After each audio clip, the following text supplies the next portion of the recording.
Welcome to Daily Focus. And I'm sorry I missed yesterday. I got a flu bug in the middle of the night and that lasted through yesterday. I was in no shape to be in front of you on camera for sure. But I feel much better today. And I thank the Lord that it was only a 24-hour thing. Well, today's lesson is a wild one, right? And so we left David having been confronted by Abigail, who gave him wise counsel regarding his anger and his retaliation mindset and what was really at stake, and just caused him to take pause and think through things wisely. And he had great respect for Abigail and was able um, to not go through with his foolishness. Well, as Abigail tells Nabal, her husband, what all took place, the Bible says that in the morning, uh, when the wine was gone out of Nabal, in other words, he'd been drinking, and his wife had told him these things, that his heart died within him and he became as a stone. And I don't know if that pictures a heart attack. I don't know what that really means. I tend to think that that's probably what happened. And he lasted 10 days, the Bible says, and then he died. Um, did God kill Nabal? And my answer is it sure looks like he did. And God was coming to revenge David. I think it was twofold. Number one, to deal with Nabal and his arrogance and his uh, poor behavior. But it also was to remind David he doesn't have to um, get vengeance for himself, that God sees what happens to his children and God can deal with things. One of the greatest lessons I learned in leadership is not every accusation deserves an answer. Not every conclusion deserves an explanation. I think sometimes people draw their conclusions and they make their comments and sometimes filled with accusations, but they're self-centered and they're self-serving and they're rooted out of a selfish agenda. And that doesn't always need an answer. You don't need to defend yourself against foolishness. People are quick to broadcast their ignorance from time to time, and some of wisdom just allows them to do that. When you know all the facts, you're able to rest in God. And I think that's really what Abigail was teaching David. And now David is able to see that, you know what, he didn't need to get vengeance. He needed to trust the Lord to deal with Nabal. Verse 39, and when David heard that Nabal was dead, he said, Blessed be the Lord that hath pleaded the cause of my reproach from the hand of Nabal, and hath kept his servant from evil. For the Lord hath returned the wickedness of Nabal upon his own head. And David sent and communed with Abigail to take her to him to wife. He then sends servants saying, you know, we would like you to take you to David to become his wife. She humbly accepts and goes and becomes his wife. And it's just a very unique thing. Well, why I said this is a wild story is we have so much drama going on that I'm not sure I know all the answers, but I do happen to know the facts.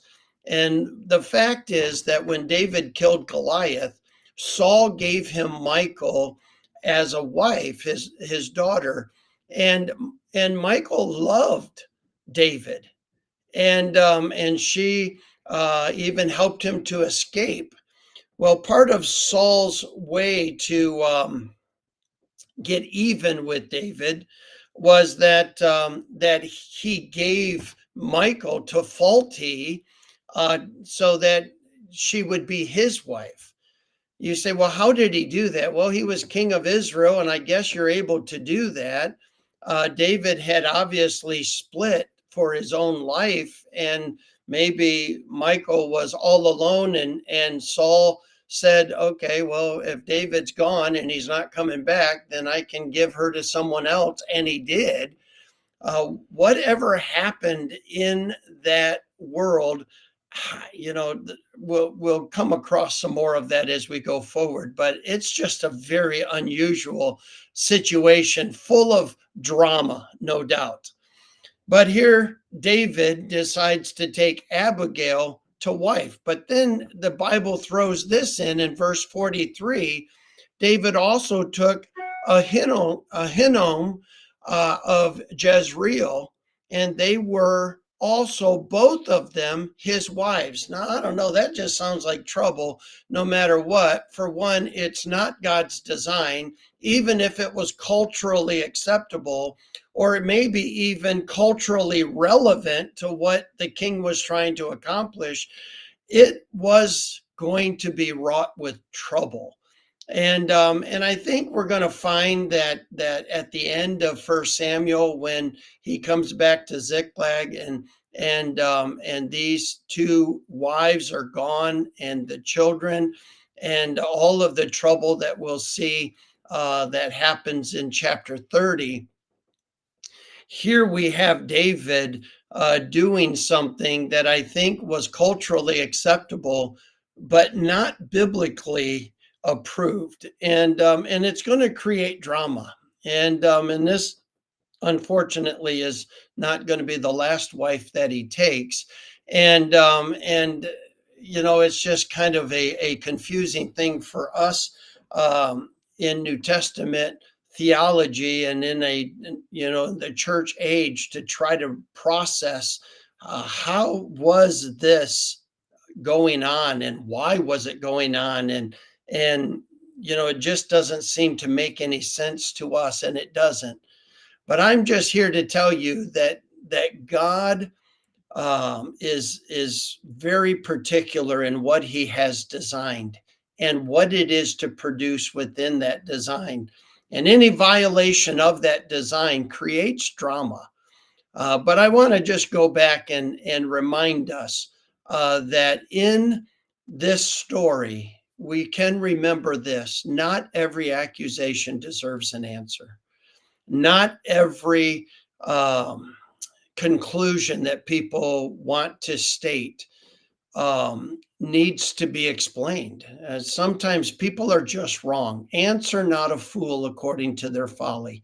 And when people have a selfish agenda, they are promoting a selfish thought, or a conclusion that doesn't fit their narrative. So therefore, they accuse in order to justify their narrative. It doesn't always need an answer. We can let God deal with those situations. When people wrong us, it doesn't justify us doing wrong to seek vengeance or retaliation. Sometimes it's just letting God take care of it. And so the thing that we learn most about this is not that David ends up with a wife. It's that God deals with Nabal and protects David from doing something foolish, and also proves that he is able to deal with those who do wickedly. And so may we grow in our faith and trust in God, and realize that we don't have to take everything into our own hands. Sometimes it's just being meek. Just because we can doesn't mean we should. God bless you. I hope you have a great day. I'll look forward to seeing you again tomorrow.